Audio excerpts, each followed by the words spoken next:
نحمده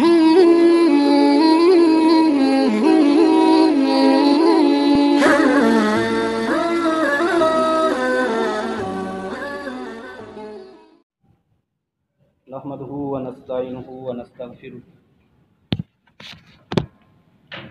ونعوذ بالله من شرور أنفسنا ومن سيئات أعمالنا من يهده الله فلا مضل له ومن يضلل فلا هادي له وأشهد أن لا إله إلا الله وأشهد أن محمدا عبده ورسوله أما بعد فأعوذ بالله السميع العليم من الشيطان الرجيم من همزه ونفخه ونفثه يا أيها الذين آمنوا اتقوا الله حق تقاته ولا تموتن إلا وأنتم مسلمون يا أيها الناس اتقوا ربكم الذي خلقكم من نفس واحدة وخلق منها زوجها وبث منهما رجالا كثيرا ونساء واتقوا الله الذي تساءلون به والأرحام إن الله كان عليكم رقيبا يا أيها الذين آمنوا اتقوا الله وقولوا قولا سديدا يصلح لكم أعمالكم ويغفر لكم ذنوبكم ومن يطع الله ورسوله فقد فاز فوزا عظيما أما بعد فإن خير الحديث كتاب الله وخير الهدي هدي محمد صلى الله عليه وسلم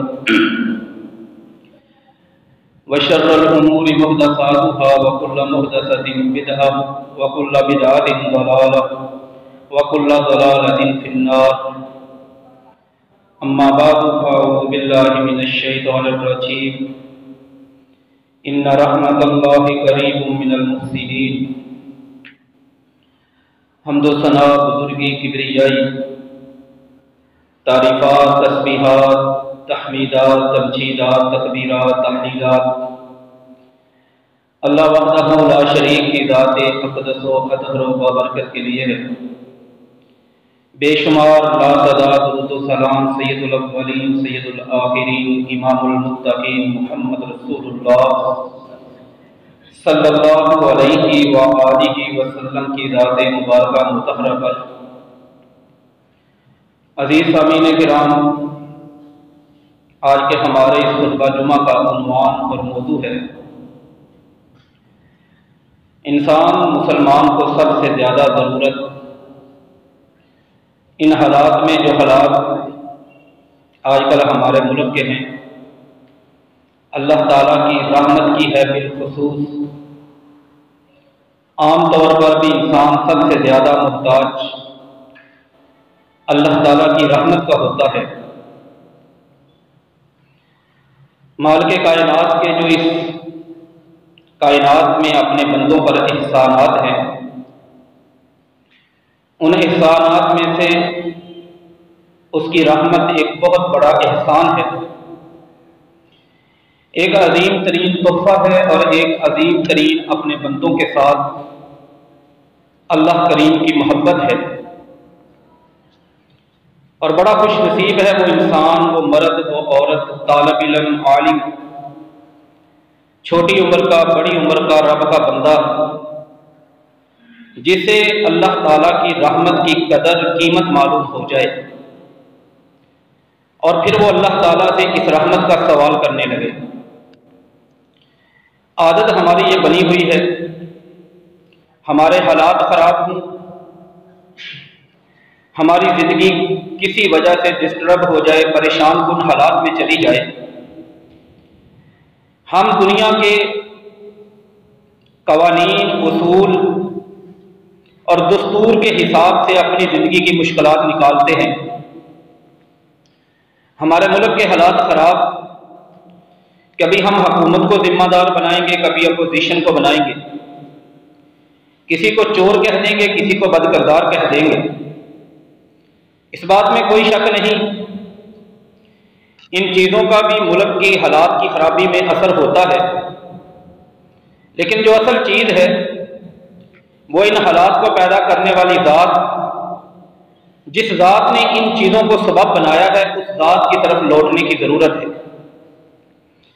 آگے چل کر ہم اس بات پر تفصیل سے بات کریں گے۔ بات ہے اللہ تعالیٰ کی رحمت کی۔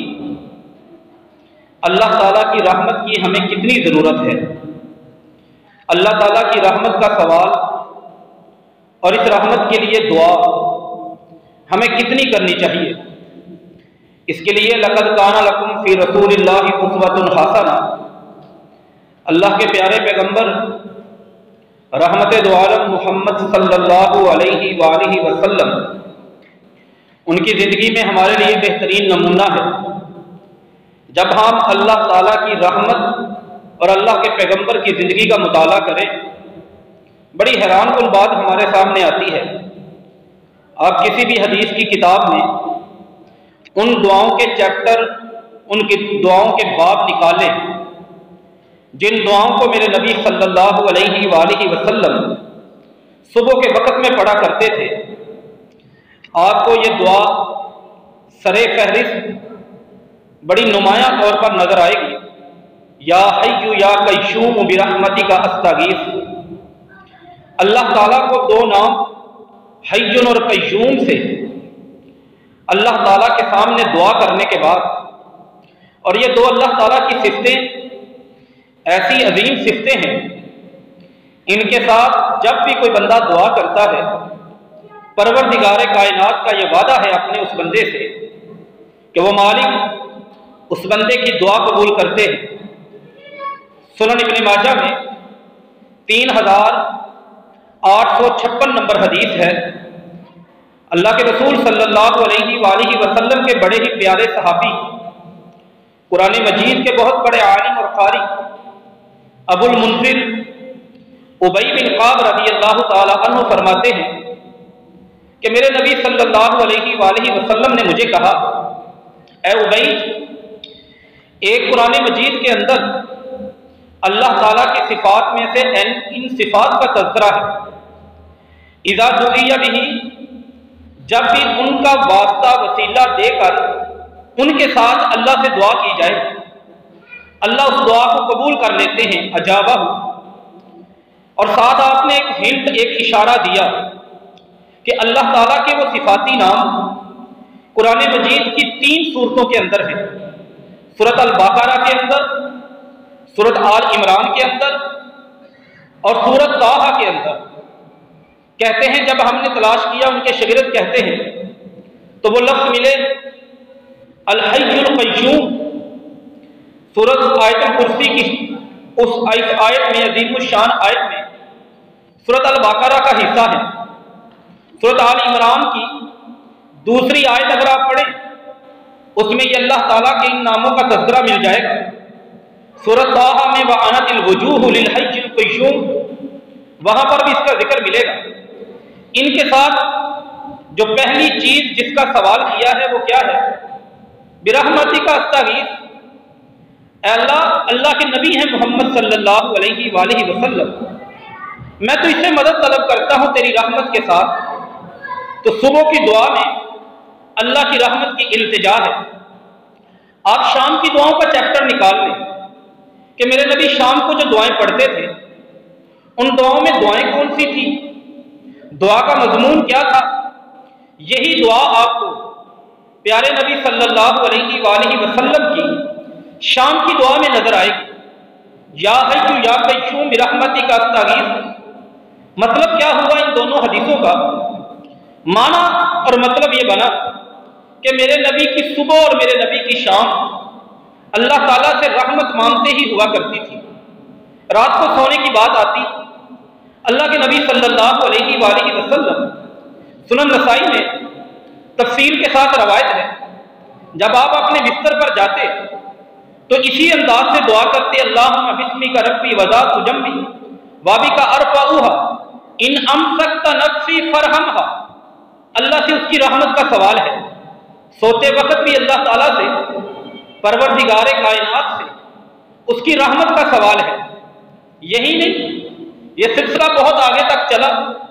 نبی اکرم صلی اللہ علیہ وآلہ وسلم کے پاس ایک اعرابی آیا، صحابہ نے دیکھ کر ان کو یہ مسئلہ سمجھا، اور محدثین رحمہم اللہ تعالی علیہ مجمعین نے باقاعدہ اس کو اس انداز سے اپنی کتابوں میں نقل کیا کہ نبی صلی اللہ علیہ وآلہ وسلم، صحیح مسلم کی حدیث ہے 2616 نمبر پر یہ موجود ہے کہ جب بھی کوئی بندہ اذا اسلم، ایک روایت کے یہ لفظ ہیں، 3 وہاں پر یہ روایتیں ہیں، ان میں سے ایک روایت کے لفظ ہے کہ جب کوئی بندہ اسلام قبول کرتا، علمہ النبی صلی اللہ علیہ وآلہ وسلم الصلاۃ، میرے اور آپ کے محبوب پیغمبر محمد عربی صلی اللہ علیہ وآلہ وسلم پہلے نمبر پر اس کو نماز سکھاتے، نماز سکھانے کے بعد ثم علمہ، پھر آپ صلی اللہ علیہ وآلہ وسلم اس کو ایک دعا سکھاتے، اور وہ دعا کیا ہوتی؟ اللہم اغفر لی وارحمنی واہدینی وعافینی وارزقنی، کہ بندے اب تو نے اللہ سے یہ دعا کرنی ہے، نماز سکھانے کے بعد یہ دعا آپ سکھایا کرتے۔ کہیں پر کانا کے بعد ماضی آیا ہے، ماضی استمراری جس کو کہتے ہیں، انگلش میں پاسٹ کنٹینیوس ٹینس کہتے ہیں، کہ آپ نے کئی مرتبہ یہ کام ممکن ہے کیا ہو کہ نماز کے بعد یہ دعا سکھائی کہ اے اللہ، میں تیری طرف سے بخشش کا سوالی ہوں اور میں تیری رحمت کا سوالی ہوں۔ اب یہاں پر بھی یہ چوتھا مقام ہے جس سے ہمیں سمجھ میں آتی ہے نبی اکرم صلی اللہ علیہ وآلہ وسلم ان کا انداز اور طریقہ کیا تھا۔ ایک صحابی ابو بکر نفیع بن حارث رضی اللہ تعالی عنہ، وہ اپنی زندگی میں ایک دعا بڑی زیادہ پڑھا کرتے تھے۔ سنن نبی داؤد میں 5090 نمبر حدیث ہے، ان کے بیٹے نے ساری زندگی اپنے والد محترم کو دیکھا کہ میرے والد محترم ایک دعا بہت زیادہ کرتے ہیں۔ پوچھا ابا جان آپ مجھے بتائیں کہ یہ دعا آپ کیوں کرتے ہیں اور اس کے پیچھے کوئی مقصد بھی ہے؟ ابو بکر نفیع بن حارث رضی اللہ تعالی عنہ فرماتے ہیں، انہی کے بیٹے نے ان سے یہ روایت بیان کی ہے۔ بیٹا کہتا ہے کہ میرے ابا جی نے مجھے کہا کہ یہ دعا میرے آقا نے بتائی کہ جب کوئی بندہ بڑا ہی دکھی ہو، بڑی ٹینشن میں، پریشانی میں، بڑے دکھ اور رنج اور غم میں چلا جائے، اس وقت اگر وہ کوئی دعا کرنا چاہتا ہے، اسے کہا جاتا ہے دعا المکروب، دکھ کی، کرب کی مارا ہوا جو بندہ ہے، دکھی انسان، رنجیدہ، غمزدہ انسان، غمگین انسان، مصیبتوں میں گھرا ہوا، اس کی یہ دعا ہے اللہم انی ارجو رحمتک۔ دعا کے پہلے لفظ یہی ہے کہ اے اللہ میں تیری رحمت کا امیدوار ہوں۔ صبح ہوئی اللہ سے رحمت کا سوال، شام ہوئی اللہ سے رحمت کا سوال، سونے کے لیے بستر پہ آئے اللہ سے رحمت کا سوال، دعا کی بات آئی اللہ سے رحمت کا سوال۔ کسی بندے کا دکھ زندگی میں آ گیا، اس نے دکھوں کی دلدل سے نکلنا ہے، دکھوں کے طوفان سے باہر نکلنا ہے، دعا کیا سکھائی کہ اللہ سے رحمت کا سوال کر لو، اللہم انی ارجو رحمتک، اللہ میں تجھ سے تیری رحمت کی امید رکھتا ہوں، فلا تکلنی الی نفسی طرفۃ عین، مجھے میرے نفس کے حوالے نہ کرنا ایک لمحے کے لیے بھی۔ یہ اب ساری وصلہ لی شانی کلہ، یہ ساری دعا آگے ہے، لیکن دعا کا پہلا جو ہمارے موضوع کا حصہ ہے کہ انسان مسلمان کو اللہ کی رحمت کی ضرورت کتنی ہے۔ میرے نبی صلی اللہ علیہ وآلہ وسلم جب ان کی وفات ہوئی، وفات کے وقت رسول اللہ صلی اللہ علیہ وآلہ وسلم ماں جی عائشہ صدیقہ رضی اللہ تعالی عنہا ان کی گود میں تھے۔ صحیح مسلم میں حدیث ہے 2444 نمبر۔ کسی بندے نے سوال کیا کہ اللہ کے نبی صلی اللہ علیہ وآلہ وسلم نے اس دنیا کی زندگی کو چھوڑتے ہوئے اللہ سے دعا کیا کی ہے؟ انہوں نے یہ دعا بتائی، بڑی کمال کی دعا ہے، اللہم اغفر لی وارحمنی، اے اللہ تو میری بخشش کر دے اور اللہ تو مجھے اپنی رحمت سے نواز دے، والحقنی، اور اللہ مجھے تو نیک لوگوں کے ساتھ ملا دے۔ ایک روایت میں لفظ بالرفیق الاعلیٰ کے ہیں، 2444 نمبر حدیث صحیح مسلم میں۔ آپ نے آخری وقت بھی اللہ تعالیٰ سے جس چیز کا سوال کیا ہے وہ اللہ کریم سے اللہ کی رحمت کا سوال کیا ہے۔ یہ تو خیر میرے نبی کی زندگی ہے نا، محمد صلی اللہ علیہ وآلہ وسلم کی۔ میں بڑا گناہ گار ہوں، میں بڑا کمزور ہوں، میری عبادتیں بڑی کمزور ہیں، میری محنتیں بڑی کمزور ہیں۔ اگر میرے آقا کی دعاؤں میں اللہ کی رحمت کا اتنا سوال ہے تو میری دعاؤں میں کتنا ہونا چاہیے؟ مجھے اللہ تعالیٰ کی رحمت کا کس قدر امیدوار ہونا چاہیے۔ یہیں پر نہیں، جنازے آ گئے، میرے نبی جنازے پڑھانے کے لیے کھڑے ہوئے۔ کیا دعائیں پڑھتے تھے جنازے میں؟ سنن نسائی میں 1989 نمبر حدیث ہے، 1989۔ اللہ کے نبی صلی اللہ علیہ وآلہ وسلم کی دعا، جنازے پر کھڑے ہوئے اس میت کے لیے، اللہم اغفر لہ ورحمہ، یا اللہ اس کو بخش دے، یا اللہ اس پر رحمت نازل فرما دے۔ یہ رحمت تو ایک مسلمان کی زندگی کا وہ عظیم اور قیمتی ترین سرمایہ ہے کہ انسان کو زندگی میں ہی نہیں مرنے کے بعد بھی اس اللہ تعالیٰ کی رحمت کی بے پناہ ضرورت ہے۔ اور دوسری دعا جو صحیح ابن حبان کی روایت میں ہے 3073 نمبر حدیث میں، میرے نبی صلی اللہ علیہ وآلہ وسلم جنازوں میں کبھی یہ دعا پڑھتے ہیں، اللہم انہ عبدک وابن عبدک وابن امتک کان یشہد ان لا الہ الا انت وان محمدا عبدک ورسولک۔ یہ سارا کچھ پڑھنے کے بعد آگے کیا کہتے ہیں؟ احتاج الی رحمتک، یا اللہ یہ تیرا بندہ ہے، اور اس کی کیفیت اگر دیکھیں وہ کفن میں بے جان جسم کے ساتھ ایک لمبے سفر پر روانہ ہونے والا ہے۔ اور دنیا کا اصول ہے سفر جتنا مشکل ہوتا ہے، سفر جتنا لمبا ہوتا ہے، اس سفر کے لیے سفر کے اخراجات، سفر کے ایکسپینسز، سفر کے لیے زیادہ راہ، سفر کے لیے توشہ دان بھی اتنا ہی لیا جاتا ہے۔ کئی لمبا سفر ہے، ایک سوٹ سے کام نہیں چلتا، چند 100 روپے سے کام نہیں چلتا، زیادہ مال کی ضرورت ہے، زیادہ سامان کی ضرورت ہے۔ اور اس لمبے سفر پر جانے والے کو اس کے لیے اللہ تعالیٰ سے سوال کیا ہے؟ اے اللہ یہ بندہ تیرا ہے، تیرے ہی بندے کا بیٹا ہے، تیری ہی بندی کا بیٹا ہے، دنیا میں تیری گواہی دیتا رہا، تیرے نبی کی رسالت کی گواہی دیتا رہا، لیکن آج اگر یہ محتاج ہے تو احتاج الی رحمتک، تیری رحمت کا محتاج ہے۔ صحیح مسلم میں حدیث ہے، رسول اللہ صلی اللہ علیہ وآلہ وسلم نے فرمایا 2753 نمبر، اللہ کے نبی صلی اللہ علیہ وآلہ وسلم نے فرمایا ما من احد یدخلہ الجنۃ عملہ، لوگوں ایک بات سمجھ لو کہ کسی بھی بندے کو اس کی عبادت، اس کی نیکیاں، اس کے نیک اعمال جنت میں نہیں لے جا سکتے۔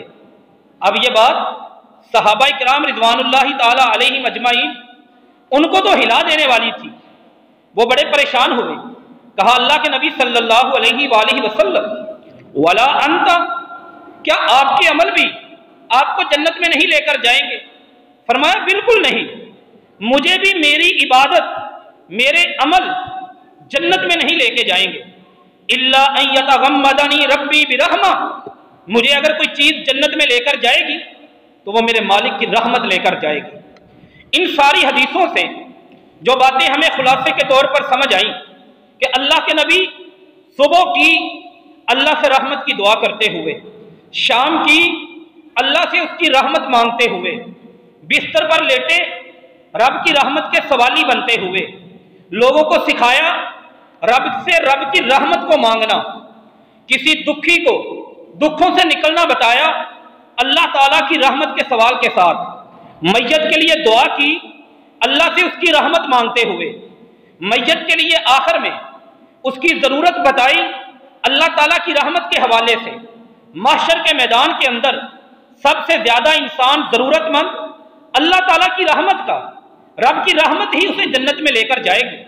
آپ کے عمل کتنے ہیں، آپ کی قربانیاں کتنی ہیں، آپ علیہ الصلاۃ والسلام کے دکھ کتنے ہیں، ہم نہیں اندازہ کر سکتے۔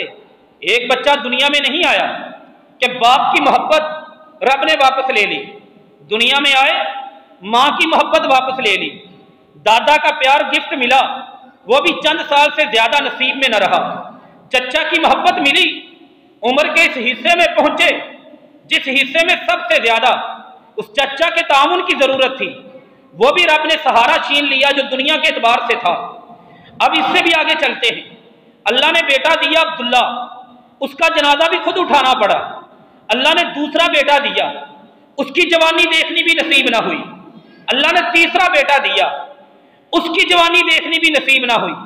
اللہ نے بیٹی دی رقیہ، وہ بھی وفات پا گئی، اپنے ہاتھوں سے دفن کرنا پڑا، اس کا جنازہ پڑھایا۔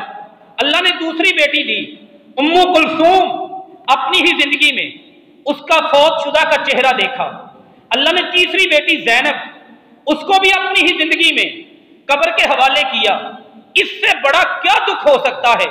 نہ ماں کا پیار، نہ باپ کا پیار، نہ دادا کا پیار، نہ اولاد کی محبتیں۔ بیٹے تھے وہ بھی، لیکن کبھی پوری زندگی میں میرے پیغمبر کی زبان پر رب سے شکوہ نہیں آیا۔ اتنی اللہ تعالیٰ سے محبت ہے اور اتنی اللہ تعالیٰ کی عبادت ہے۔ یہی ایک چیز اگر دیکھ لیں، اسی کی اپلیکیشن اسی کو ہم دنیا میں لا کر دیکھیں، شاید ایک انسان بھی ایسا نہ ملے جو ان سے زیادہ اس طرح کے حالات سے گزرا ہو، لیکن آخر میں کہتے کیا ہے کہ مجھے یہ چیزیں جنت میں نہیں لے کے جائیں گے۔ عبادت کی، پاؤں آپ کے سوج گئے، پاؤں پہ ورم آ گیا، پاؤں موٹے ہو گئے، پھول گئے۔ کسی نے آ کر کہا اللہ کے نبی صلی اللہ علیہ وسلم اتنی مشقت کیوں؟ کیا آپ کے اگلی پچھلے سارے معاملے اللہ تعالیٰ نے ختم نہیں کر دیے؟ کہا فلا اکون عبدا شکورا، کیا میں اللہ تعالیٰ کا شکر گزار بندہ نہ بنوں؟ یہ ہے کیفیت۔ لیکن پھر بھی اللہ جنت میں لے کر جائیں گے تو اپنی رحمت کے ساتھ لے کر جائیں گے۔ یہ ہماری زندگی میں اور اگلی زندگی میں ہمیں اللہ تعالیٰ کی رحمت کی ضرورت ہے۔ دوسری بات، میں نے شروع میں عرض کیا کہ یہ جو ہمارے حالات بنتے ہیں نا، اس کے ذمہ دار ہمیشہ ہم تجربے کرتے ہیں۔ ہمارے اس ملک میں ملک کے حالات بدلنے کے لیے اداروں نے بھی حکومت کی، سیاستدانوں نے بھی حکومت کی، حالات پھر نہیں بہتر ہوئے۔ ہم نے باہر سے مانگا، حالات پھر نہ بہتر ہوئے بلکہ حالات خراب ہوتے چلے گئے۔ مہنگائی، آج ہر بندہ وہ کسی بھی سیاسی جماعت کا ورکر ہے، کسی بھی سیاسی جماعت کے بیلٹ پیپر پہ ٹھپا لگانے والا ہے۔ وہ چوک میں بیٹھا ہے، وہ چوراہے میں، وہ ہوٹل میں بیٹھا ہے یا اپنی بیٹھک میں، وہ مہنگائی کا رونا روتا ہوا نظر آتا ہے۔ اور ہم ان ساری چیزوں کا جب حساب کتاب کرتے ہیں، کیلکولیشن کرتے ہیں، دنیاوی اعتبار سے ٹاک شو سن کر، کالم پڑھ کر، اخبار پڑھ کر دوسروں کو ذمہ دار بناتے ہیں۔ ہوتی ہیں یہ چیزیں بھی، لیکن کبھی کبھی ہمارے رویے بھی۔ اللہ تعالیٰ کی رحمت اور مہنگائی، ان دونوں کا آپس میں کیا تعلق ہے؟ ان دونوں کا آپس میں، اگر آپ ایسے حالات کا شکار ہو جائیں، اس سے نکلنے کے جو راستے اللہ کا دین ہمیں بتاتا ہے، نبی کی شریعت ہمیں بتاتی ہے، ان میں سے ایک راستہ اللہ تعالیٰ کی رحمت کا راستہ بھی ہے۔ اور وہ راستہ کیا ہے؟ مدینہ میں مہنگائی ہو گئی، بے پناہ ہو گئی۔ جامع ترمذی میں 1312 نمبر حدیث، انس بن مالک رضی اللہ تعالی عنہ اس حدیث کے راوی ہیں۔ لوگ اکٹھے ہوئے، میرے پیارے نبی محمد صلی اللہ علیہ وآلہ وسلم کی خدمت میں ان کے سامنے آ گئے۔ اللہ کے نبی صلی اللہ علیہ وآلہ وسلم غلط سیر فی المدینہ، مدینہ میں ریٹ بڑھ چکے ہیں، مہنگائی بہت زیادہ ہو چکی ہے، بڑے پریشان ہیں۔ آپ نے پوچھا میرے لیے کیا ہے؟ سعر لنا یا رسول اللہ، آپ یہ کریں کہ ایک نرخ نامہ مقرر کر دیں، مہنگائی کا کنٹرول آرڈر، مہنگائی کا کنٹرول آرڈیننس آپ جاری کر دیں، مدینہ کی مارکیٹ میں ہم نافذ کر دیں کہ کوئی بھی بندہ کوئی بھی سودا اس سے اوپر نہیں بیچ سکتا۔ میرے نبی صلی اللہ علیہ وآلہ وسلم نے مہنگائی سے نکلنے کا راستہ کیا بتایا؟ نہ رشوت، نہ کرپشن، نہ احتجاج، نہ ہڑتال، نہ سٹرائک، نہ لوگوں کو بد کردار کہنا، نہ لوگوں کو چور کہنا۔ یہ راستے بتائے ہی نہیں، اور یہ حل بھی نہیں ہے۔ اس کے حل، اس قوم کو اپنے رب کی طرف رجوع کرنا، یہ اس کا بنیادی حل ہے۔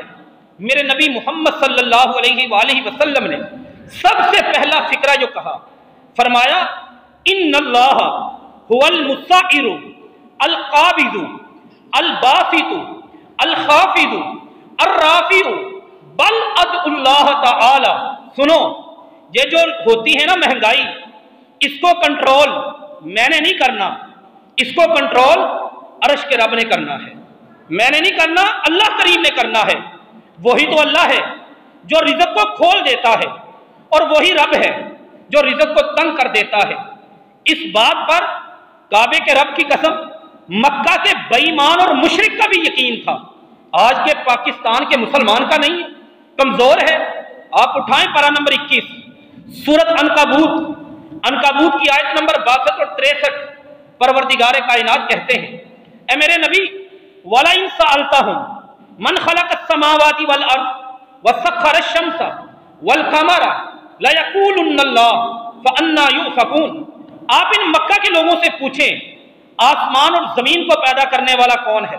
وہ بتوں کا پجاری تھا، وہ پتھر کا پجاری تھا، لیکن پھر بھی اس کا یہ عقیدہ اللہ قرآن میں کہہ رہا ہے۔ میں مولوی کی کتاب کوٹ نہیں کر رہا، میں کسی فرقہ اس بندے کی لکھی ہوئی کتاب، کسی مسلک کی کتاب نہیں، پروردگار کائنات کے قرآن مجید کی آیت۔ مکہ کے کافر اور مشرک اس کا بھی یہ عقیدہ تھا، وہ بھی کہتا ہے کہ آسمان اور زمین کو پیدا کرنے والا لَيَقُولُنَّ اللَّهُ، اللہ کی ذات ہے۔ سورج اور چاند کو تابع فرمان رکھنے والی چیز وہ اللہ تعالیٰ کی ذات ہے، وہ ہستی اللہ کی ہے۔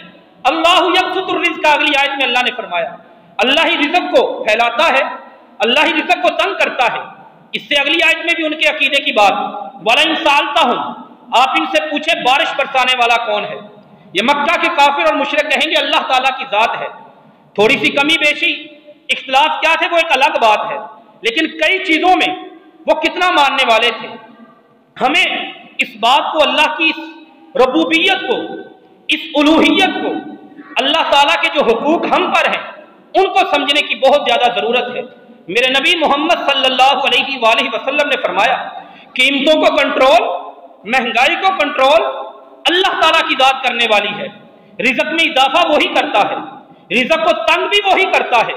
اور آگے کہا میں مہنگائی کو کنٹرول نہیں کروں گا، میں کوئی آرڈیننس نہیں جاری کروں گا، میں کوئی پلان نہیں تمہیں دوں گا، نرخ نامہ نہیں بنا کے دوں گا کہ دکانوں پر جا کے لٹکا دو۔ میں صرف یہ کروں گا ادعو اللہ تعالی، اللہ تعالیٰ سے دعا کروں گا۔ سلسلہ صحیحہ کی حدیث ہے، سیدنا اوس بن شداد رضی اللہ تعالی عنہ، شداد بن اوس رضی اللہ تعالی عنہ یہ آ گئے اللہ کے نبی صلی اللہ علیہ وآلہ وسلم کے پاس۔ یہ شداد بن اوس خود بھی صحابی، ان کے والد محترم بھی صحابی۔ السلسلہ الصحیحہ میں 3218 نمبر حدیث ہے، 3218 نمبر۔ اللہ کے نبی صلی اللہ علیہ وآلہ وسلم نے ان سے بڑی محبت تھی، پاس بیٹھے ہوئے تھے، آپ کی باتیں شروع ہو گئی۔ ایک گفتگو کا حصہ حافظ ابن حجر اسقلانی نے الاصابہ میں ان کے ترجمے میں نقل کیا ہے۔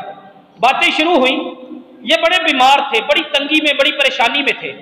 نبی اکرم صلی اللہ علیہ وآلہ وسلم کو کہنے لگے کہ مجھے تو ایسا لگتا ہے کہ میرے لیے ذاقت دنیا، یا میرے لیے دنیا کی زندگی ختم ہو گئی۔ اللہ کے نبی صلی اللہ علیہ وسلم نے فرمایا نہیں، ایسا نہیں، تیرے لیے دنیا کی زندگی ختم نہیں ہوئی، بلکہ تیری دنیا کی زندگی بڑی لمبی ہوگی۔ اور اس کے بعد چند باتیں اور بتائیں۔ ایک بات ان کو جو بڑی قابل غور ہے آج کے مسلمان کے لیے، جن کا رونا یہ ہے کہ اس ملک کے اندر امیر دن بہ دن امیر ہوتے ہیں، غریب دن بہ دن غریب ہوتے جا رہے ہیں۔